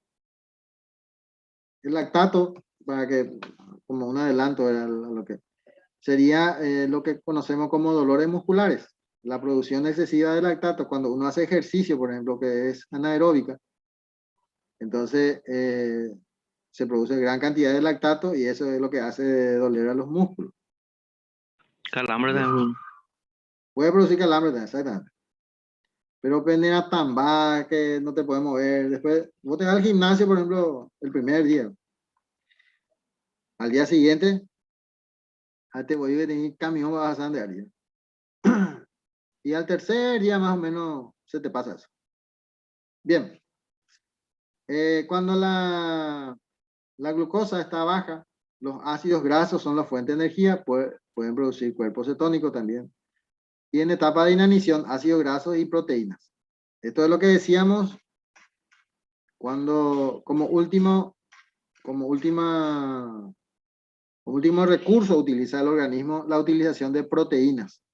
Es decir, que existe un mecanismo de seguridad de que los músculos esqueléticos no sean degradados como primera instancia a causa de la falta de aporte externo. O si no, puede, si ocurre la proteólisis, después ya te va a quedar medio inválido, porque los músculos ya, para recuperar el nivel de los músculos, si es lo primero, vos puedes tener grasa, va a tener un cuerpo pesado con un músculo débil, no te va a poder movilizar, o sea, te va a inutilizar eso. Bien. En el corazón, que tiene una particularidad, ¿ven? No importa el nivel de glucosa, porque su fuente de energía, en mayor proporción, son los ácidos grasos. Cuando la glucosa es alta, cuando la glucosa es baja, y cuando lo que vos digas. Ahí no haría nada. En este caso, de los cuerpos cetónicos es reutilizado nomás, pero tuvo que haber venido de los ácidos grasos. Y así, ¿comprenden esto, verdad? Muy bien. En el cerebro ocurre a la inversa. En el cerebro solamente, no importa el nivel de azúcar en sangre. Alto, bajo, mediano, ahí, glucosa anda ahí, y hace, fíjense que para que sea CO2 y agua, necesita de un elemento que se llama oxígeno. Es decir, que el cerebro sin glucosa y oxígeno, así en conjunto, no es que glucosa o oxígeno. Los dos tienen que ser. ¿Para qué ocurra? Imagínense ustedes acá, se produce lactato. En el cerebro produce lactato o cuerpo cetónico. El cerebro no tiene la capacidad de absorber ese tipo de cambio. Entonces, la glucosa sí o sí tiene que ser hasta CO2 y agua. CO2 y agua. Y aquí podría utilizar, en la última etapa, pero estamos hablando, esta es la discusión que yo siempre tengo con las personas, ¿verdad? Discusión es una forma de decir, en el sentido científico, ¿verdad? De discusión, intercambio.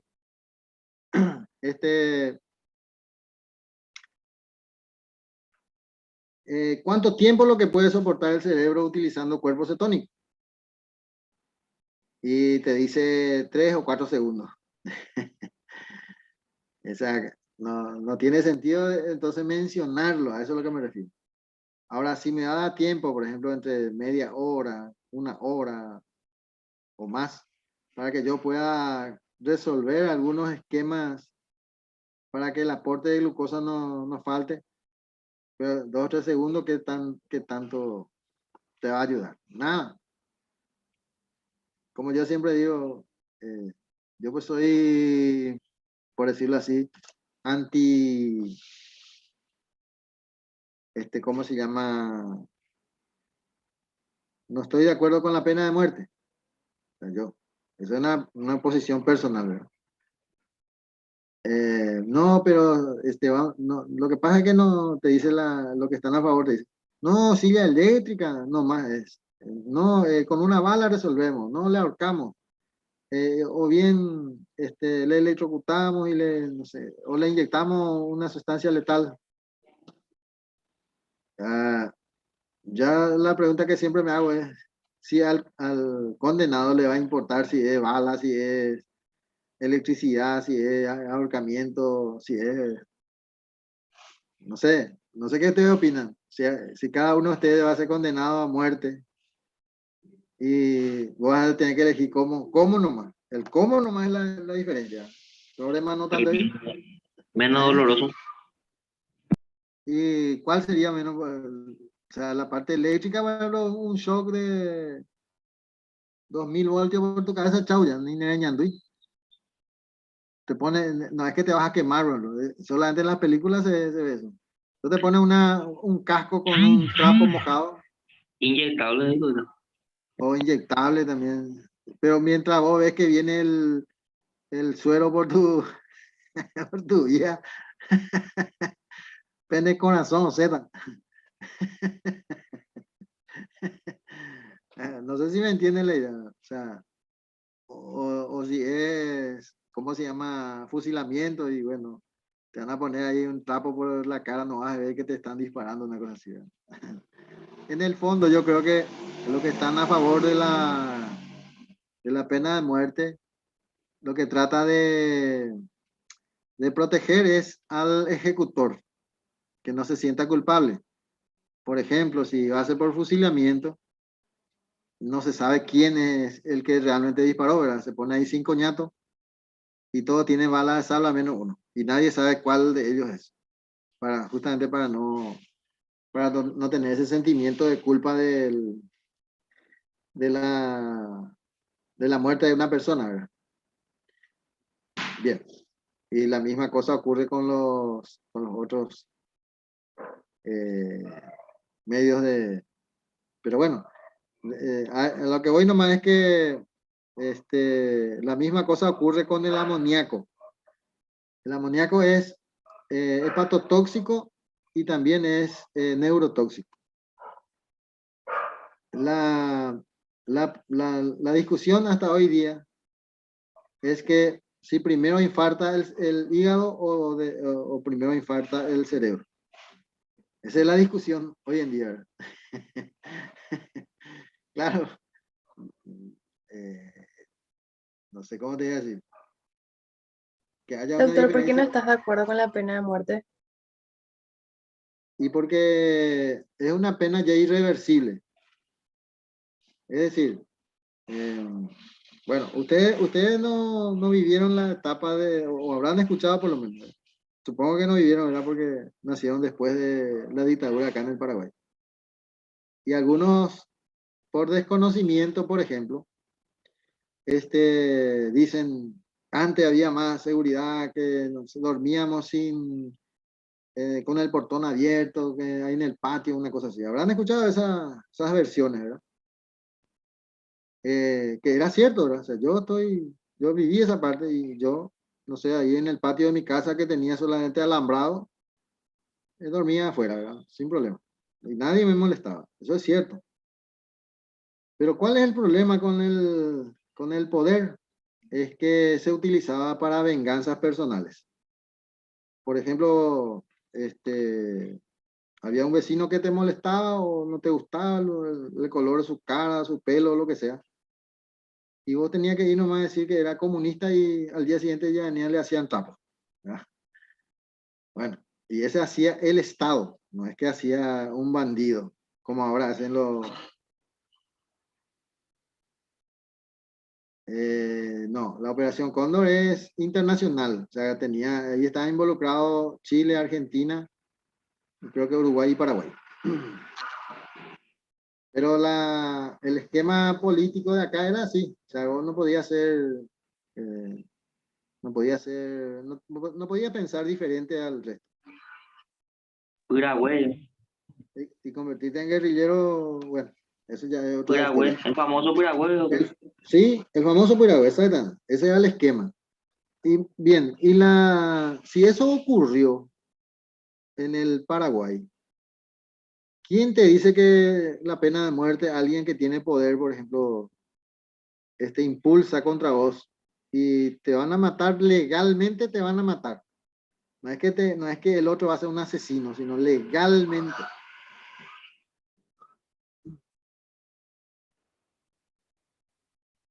Así mismo. Y es que en la época de la dictadura, inocentes morían. No es que eran todos guerrilleros. Habían seguramente algunos guerrilleros, ¿verdad? O algunos subversivos, pero había más inocentes. O sea, no era muy objetivo. Ahora, si ustedes me preguntan si hay algunos casos que sí merecen la pena de muerte, y según la prensa, sí. Ahora, de que se pueda probar lo que dice la prensa, que la mayoría de las cosas que dicen es bola, o sea, que es sensacionalismo, es para, no sé, Comercio. es comercio, porque ellos quieren vender, la prensa quiere vender su diario, su propaganda en la radio, su propaganda en la tele. Entonces te vende cosas que no es real. Cadena Ahora, perpetua lo mataban. bien, y hay otro concepto de cadena perpetua, por ejemplo, en la cadena perpetua en la Argentina existe, pero la cadena perpetua es de 35 años. No sé si me hay que entender. O sea, son Dos conceptos. cadenas perpetuas. No es que esa cadena perpetua. Ahora, yo estaría de acuerdo de que las penas sean sumativas. Eso sí me estoy de acuerdo. Porque yo no sé si ustedes saben que acá el esquema penal del Paraguay es que si vos le matás a 10 personas, es lo mismo que le haya matado a uno. No da lo mismo. O sea, te van a dar la pena máxima o para la vida. Ah, yo una vez visto así un juicio, creo que era en Estados Unidos, profe. Que no sé, por cada delito por ahí se le sumó Sí, casi 200 años por ahí. exactamente. Muy bien. Entonces, al ser sumativa la pena, entonces vos es un poco más justo, por decirlo así. Si se comprueba de que vos le mataste a uno, y después al otro, y después al otro, y que por cada uno hay 25 años de pena, son 75 años que va a tener que cumplir. Y bueno, si se comprueba, ¿qué vas a hacer? Pero cuando se le mata, ya, esa persona tiene 75 años para reabrir su causa si es que por ahí cambia el esquema político, cambia, no sé, todo lo que sea la sociedad, o se regenera, qué sé yo. Muchas situaciones puede ocurrir, pero siempre va a tener la oportunidad. Pero si se le mata ya no hay oportunidad. O sea, como no. Yo creo que los violadores, profe, eso no sé, no merecen otra oportunidad. Y hay que evaluar. Yo creo que están los violadores Hay casos ocasionales. así, doctor, que expediente, por ejemplo, en Estados Unidos, que después de su cadena perpetua se demostró que era inocente y cosas así.